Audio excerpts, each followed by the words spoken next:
route des crêtes entre La Ciotat et Cassis, avec la mer Méditerranée devant moi. Et ce qui m'intéresse ici, c'est que on voit très nettement la courbure de la Terre. Enfin, pas moi, pas avec mes yeux, mais mon appareil photo qui est beaucoup plus précis, lui, la voit, et je vais pouvoir la mesurer.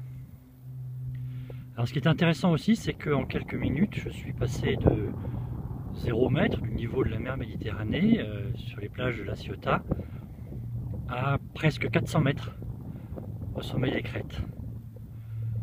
Donc je vais pouvoir voir encore plus nettement la dépression de l'horizon, c'est-à-dire l'angle que fait l'horizon astronomique, la perpendiculaire à la verticale du lieu, et l'horizon visuel, que je vois très nettement ici. Mais je vais pouvoir aussi voir le bombement de l'horizon, qui est aussi la dépression, mais le bombement sur la ligne même d'horizon visuel.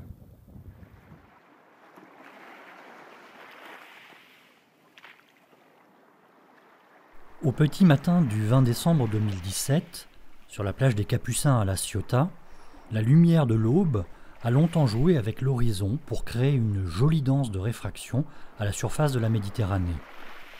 Le spectacle était particulièrement marqué en direction des îles des Ambièzes. Dans la lumière du jour naissant, le phare du Grand Rouveau se détachait à peine au-dessus de la silhouette de l'île de la Tour Fondue.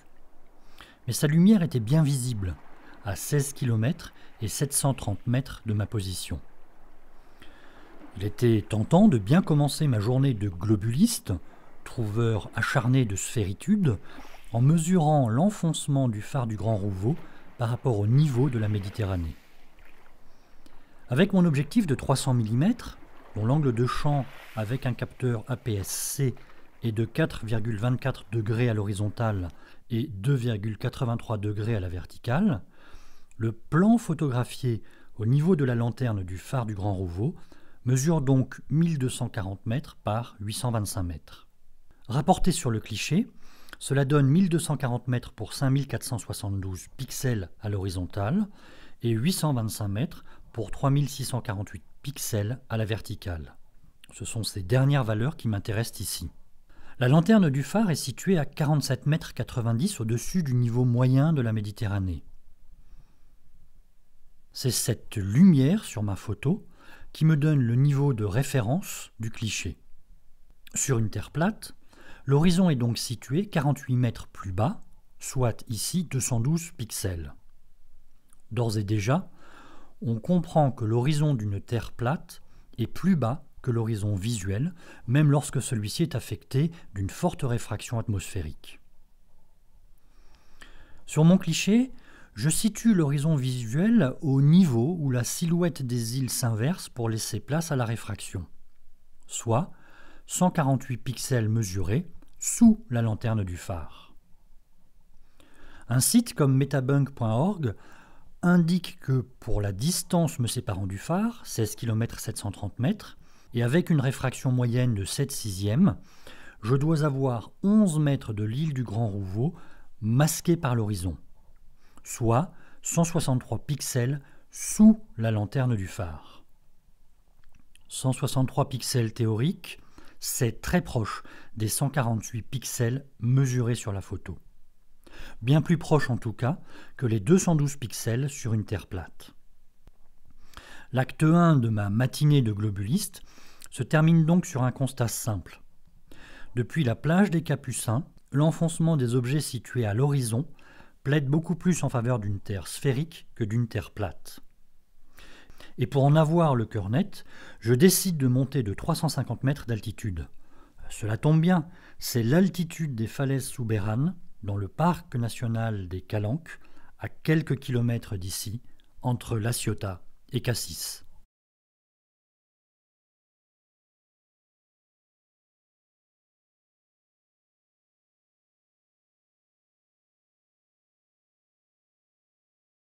Le second acte a débuté en fait sur la jetée des Capucins à La Ciotat. J'ai calibré l'application théodolite sur l'horizon dessiné par la Méditerranée. Puis, une fois sur les crêtes, j'ai choisi 2 sites avec une vue dégagée sur la mer. Au bord de la Saoupe, à 340 mètres d'altitude, la vue plonge sur la baie de la Ciotat dans la direction même de la calibration. L'angle de dépression de l'horizon est négatif, ce qui signifie que je dois baisser la tête pour fixer l'horizon. Contrairement à ce que prétendent les branquignoles de la Terre plate, sans jamais avancer la moindre preuve, l'horizon ne monte pas à hauteur de mon regard. L'angle mesuré oscille ici entre moins 0,6 et moins 0,7 degrés. Un peu plus loin, et 10 mètres plus haut en altitude, à 350 mètres, sur la corniche de la route des Crêtes, l'angle mesuré oscille aux alentours de moins 0,7 degrés.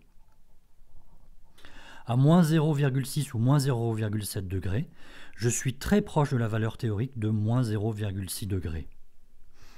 Et le fait de procéder à deux visées à 90 degrés l'une de l'autre prouve que l'horizon plonge avec la même courbure dans toutes les directions, donc que la Terre est une sphère. Le troisième et dernier acte de ma matinée de trouveur de sphéritude se déroule au sommet des falaises souberanes entre Cassis et la Ciotat, avec ce magnifique horizon dégagé sur la Méditerranée. Dans plusieurs vidéos précédentes, j'ai montré comment on pouvait voir la courbure de la Terre depuis, par exemple, Notre-Dame de la Garde à Marseille, ou depuis un avion, en mesurant l'angle de dépression de l'horizon, c'est-à-dire l'angle entre l'horizon astronomique et l'horizon visuel. C'est aussi ce que je viens de faire à l'acte 2 de cette vidéo. Et j'ai expliqué que cet angle est constant pour une altitude donnée. Il forme un cercle. Et la conclusion, c'est qu'un horizon plat par rapport à l'horizon astronomique est donc la signature géométrique d'une Terre sphérique. Mais si maintenant je vise avec mon appareil photo, par exemple, une portion de cet horizon visuel, je vais voir la dépression de l'horizon sous une seconde forme. Je vais en effet voir un bombement de cet horizon visuel avec une flèche entre les bords du cliché et le centre du cliché. Cette flèche, ce bombement, dépend à la fois de mon altitude, de l'angle de champ de l'objectif et de la taille du capteur. Plus je suis haut en altitude, plus l'angle de champ est grand, plus le capteur est grand et plus le bombement de l'horizon est important. La formule trigonométrique est un peu plus complexe que celle de la dépression de l'horizon. Mais un site comme Flat Earth Insanity, oui, la Terre plate est une insanité, une déraison, une folie. Ce site donc permet de calculer la taille de ce bombement de l'horizon en fonction de l'angle de champ et du capteur. Je renseigne l'altitude, la latitude, l'angle de champ de l'objectif, 91,5 degrés pour un 11 mm monté sur un capteur APS-C, et la largeur du capteur, 5472 pixels. Le calculateur m'indique que je dois observer sur ma photographie un bombement de 12 pixels entre l'horizon au bord de l'image et l'horizon au centre de l'image. Ce qui est peu, mais facilement mesurable sous Photoshop. De façon intéressante, le site permet de comprendre que ce bombement de l'horizon est mesurable dès 3 mètres d'altitude par rapport au niveau de la mer. Il est alors de 1 pixel. À 1000 mètres d'altitude, il est de 20 pixels et de 29 pixels à 2000 mètres d'altitude. Mon objectif, le zoom 11-16 mm Tokina, excellent grand angulaire, a une distorsion à 11 mm faible, voire quasiment nulle au centre de l'image. J'ai cependant appliqué les corrections géométriques de Lightroom qui m'assurent qu'au bout du compte, toute distorsion sera supprimée. C'est de l'optique géométrique de base. Il ne me reste plus qu'à procéder aux mesures sur des clichés pris avec soin. Appareil photo rigoureusement horizontal et horizon visuel centré sur l'image. Sur une première photo, je mesure 14 pixels pour le bombement. Et sur une seconde, 15 pixels. Deux mesures très proches des 12 pixels attendus. Voilà.